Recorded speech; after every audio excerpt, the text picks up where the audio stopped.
नमस्कार दोस्तों, आप सभी लोगों का हार्दिक स्वागत है आपके अपने YouTube चैनल @अनुराग तिवारी 7149। दोस्तों, अभी तक हम लोगों ने जर्नल एंट्री, लेज़र पोस्टिंग से ट्रायल बैलेंस इतना सीख लिया था। अब हम लोगों को क्या सीखना है? उस ट्रायल बैलेंस से फाइनेंशियल रिपोर्ट प्रिपेयर करना। ठीक है, जो 3 फाइनेंशियल रिपोर्ट होती हैं दोस्तों, वो बहुत इंपॉर्टेंट होती हैं। सबसे पहली फाइनेंशियल रिपोर्ट ट्रेडिंग अकाउंट, ठीक है। दूसरी पीएल अकाउंट मतलब प्रॉफिट एंड लॉस अकाउंट, और तीसरी बैलेंस शीट। तो इसको हम लोग बारीकी से समझ लेते हैं कि ट्रायल बैलेंस से कैसे हम लोग ट्रेडिंग, पीएल और बैलेंस शीट को प्रिपेयर करते हैं। तो चलिए दोस्तों, हम लोगों ने ट्रायल बैलेंस तक चीजों को अंडरस्टैंड कर लिया था, ठीक है। अब ट्रायल बैलेंस से हम लोगों को ट्रेडिंग अकाउंट प्रिपेयर करना है, ठीक है, और प्रॉफिट एंड लॉस अकाउंट बनाना है, और इसके बाद बैलेंस शीट बनानी है। तो ये तीनों चीजें जो बनानी है वो कैसे प्रिपेयर होंगी, उनको हम लोग अंडरस्टैंड कर लेते हैं। देखिए, सारी कहानी जो है वो जर्नल एंट्री के पहले से शुरू होती है, ठीक है। अभी तक हम आप लोगों ने देखा कि जर्नल एंट्री हुई, जर्नल एंट्री से लेजर बना, लेजर से ट्रायल बैलेंस बना, है ना। लेजर से हमारा ट्रायल बैलेंस बन गया। अब ट्रायल बैलेंस से ही हम लोग ये फाइनेंशियल रिपोर्ट प्रिपेयर करेंगे। लेकिन जर्नल एंट्री से भी पहले जो हम लोग खातों के नाम या लेजर के नाम प्रिपेयर करते हैं, तो उनको एक ग्रुप में रखा जाता है, ठीक है। अब वो ग्रुप देखिए क्या क्या हो सकते हैं। एक तो एसेट हो सकता है, लाइबिलिटी हो सकती है, इनकम हो सकता है, और एक्सपेंस हो सकता है, ठीक है। ये चीज जानना बहुत जरूरी है अगर ट्रायल बैलेंस से हमें फाइनेंशियल रिपोर्ट को प्रिपेयर करना है, ठीक है। एसेट क्या होता है, लाइबिलिटी क्या होती है, इनकम क्या होती है, एक्सपेंस क्या होता है, ये भी मैं आप लोगों को अभी एक्सप्लेन करूंगा, ठीक है। तो देखिए, जितना भी एसेट और लाइबिलिटी का पोर्शन होता है वो हमारा बैलेंस शीट में चला जाता है, और हमेशा एसेट और लाइबिलिटी आपस में इक्वल होती हैं, ठीक है। ऐसा नहीं होगा कि 50 रुपए एसेट है और 60 रुपए लाइबिलिटी हो जाए, ऐसा नहीं होता है। अगर ऐसा है तो मतलब आपके ट्रायल बैलेंस में कुछ ना कुछ एरर है, कुछ ना कुछ डिफरेंस है, या कुछ ना कुछ गलती है, ठीक है। तो आप जब भी कोई खाता क्रिएट करेंगे तो उनको पहले उसका ग्रुप देंगे, बताएंगे कि वो एसेट है कि लाइबिलिटी है कि इनकम है कि एक्सपेंस है। अच्छा, आप बात करते हैं इनकम और एक्सपेंस की। तो इनकम एक्सपेंस को 2 कैटेगरी में डिवाइड किया जाता है, एक डायरेक्ट इनकम या डायरेक्ट एक्सपेंस, और दूसरा इनडायरेक्ट इनकम, ठीक है, या इनडायरेक्ट एक्सपेंस। जो डायरेक्ट इनकम और एक्सपेंस होते हैं वो ट्रेडिंग अकाउंट में जाते हैं, ठीक है, और जो इनडायरेक्ट इनकम और एक्सपेंस होते हैं वो पीएल में जाते हैं, ठीक है। पीएल में आप लोगों ने जब टैली सॉफ्टवेयर देखा होगा तो वहां पर प्रॉफिट एंड लॉस ही मौजूद होता है, जहां पर पहले डायरेक्ट इनकम और एक्सपेंस से ग्रॉस प्रॉफिट निकलता है, फिर इनडायरेक्ट इनकम और इनडायरेक्ट एक्सपेंस से हमारा नेट प्रॉफिट निकल करके आता है। तो सारा फंडा क्या है? एसेट, लाइबिलिटी, इनकम और एक्सपेंस। तो चलिए इनको समझ लेते हैं बारीकी से। दोस्तों, एसेट्स मतलब होता है संपत्ति, एसेट्स, है ना। जैसे हमारे पास कंपनी में कंप्यूटर है तो वो क्या है? एसेट है ना, बिजनेस की संपत्ति है। हमारे पास फर्नीचर है तो वो क्या हुआ? हमारा एसेट हुआ। क्यों? क्योंकि ये हमारी संपत्ति है।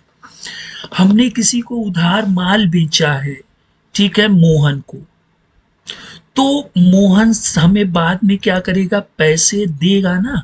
तो मोहन को हम लोग एज अ एसेट ट्रीट करते हैं, ठीक है। अब एसेट की कैटेगरी बनाई जाती है, जैसे कंप्यूटर, फर्नीचर को फिक्स्ड एसेट के ग्रुप में रखा जाता है, ठीक है।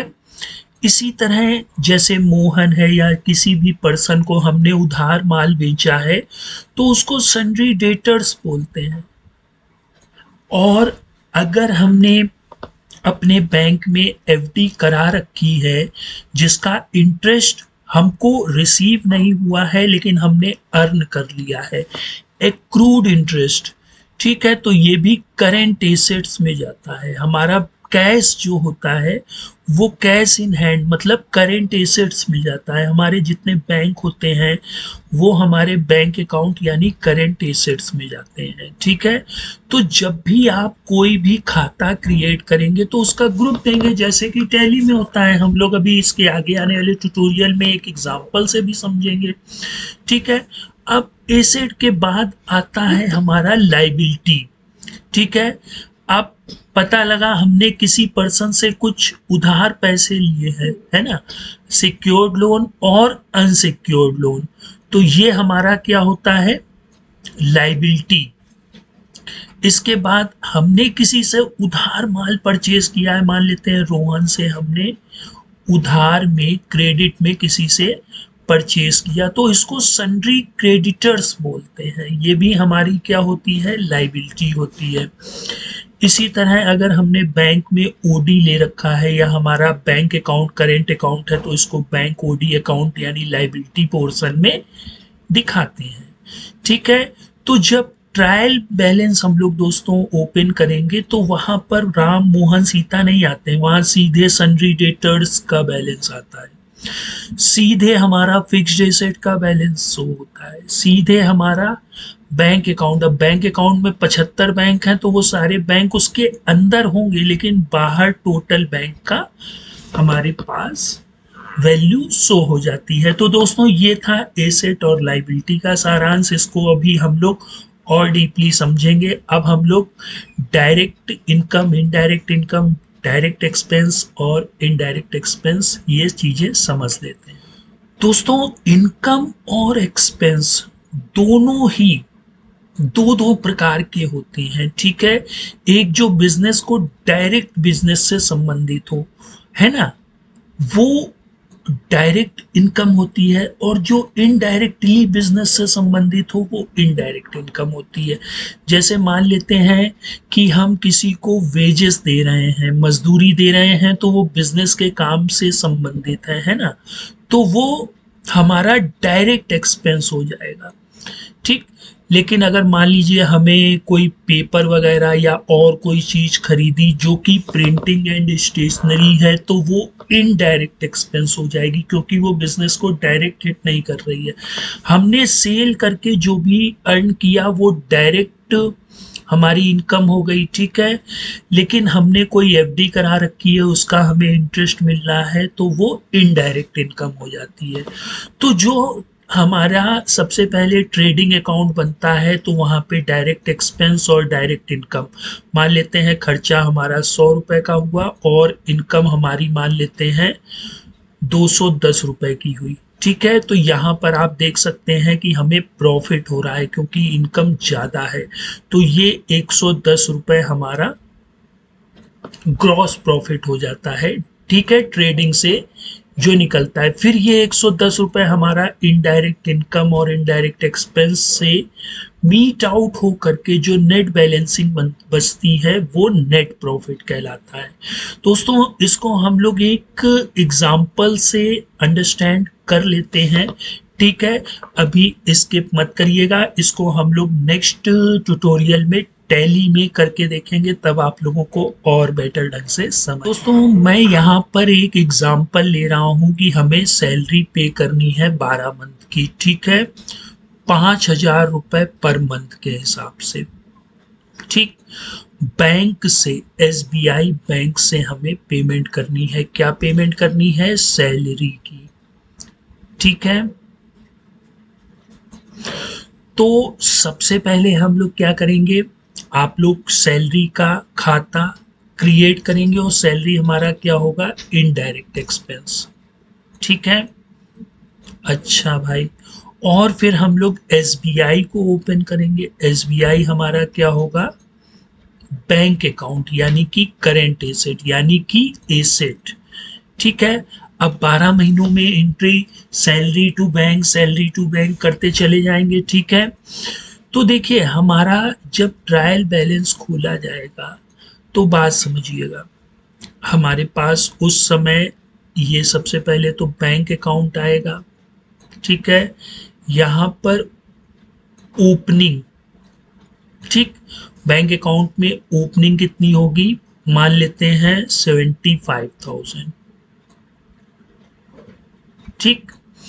फिर इसके बाद जो डेबिट ट्रांजैक्शन, कितना डेबिट हुआ वो होगा, कितना क्रेडिट है वो होगा, फिर हमारा क्लोजिंग बैलेंस निकलेगा, ठीक है। तो डेबिट अभी कुछ नहीं हुआ, सिर्फ क्रेडिट हुआ 55,000 रुपए, ठीक है।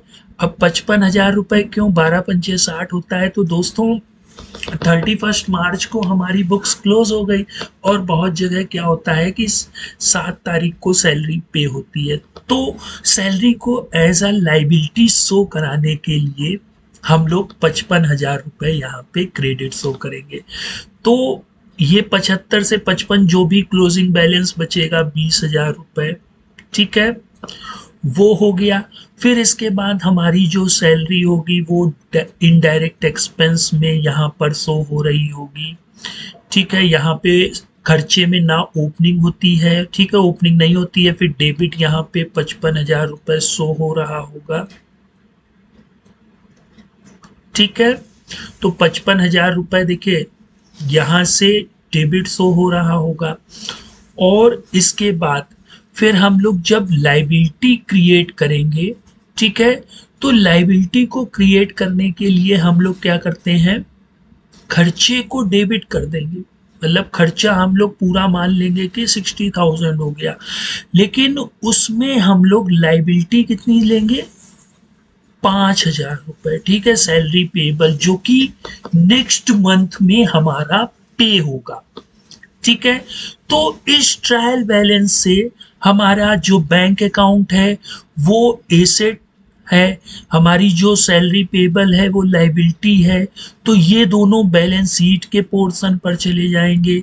इस तरह से जो हमारी सैलरी है वो खर्चा है, तो वो हमारा प्रॉफिट एंड लॉस में चला जाएगा, ठीक है दोस्तों। अब ये ओवरऑल वर्क कैसे करता है, इसके लिए मैं एक पूरा टॉपिक लेकर के आऊँगा, जहाँ पर हम लोग टैली में पूरी एक अकाउंटिंग को समझेंगे कि कैसे लेज़र प्रिपेयर होगा, ठीक है। लेज़र इज द सेंस कि हम लोग सैलरी का खाता कैसे क्रिएट करेंगे, बैंक का खाता कैसे क्रिएट करेंगे, है ना, या जितने भी ट्रांजैक्शंस होते हैं उनमें जितने भी खाते या जितने भी लेज़र अकाउंट्स यूज़ होते हैं, जितने भी अकाउंट्स यूज़ होते हैं उनको कैसे प्रिपेयर करेंगे, किस ग्रुप में रखेंगे वो समझेंगे। फिर जर्नल एंट्री करेंगे, बाकी सारा काम टैली का होगा या जो भी हम सॉफ्टवेयर यूज़ करते हैं उनका होगा।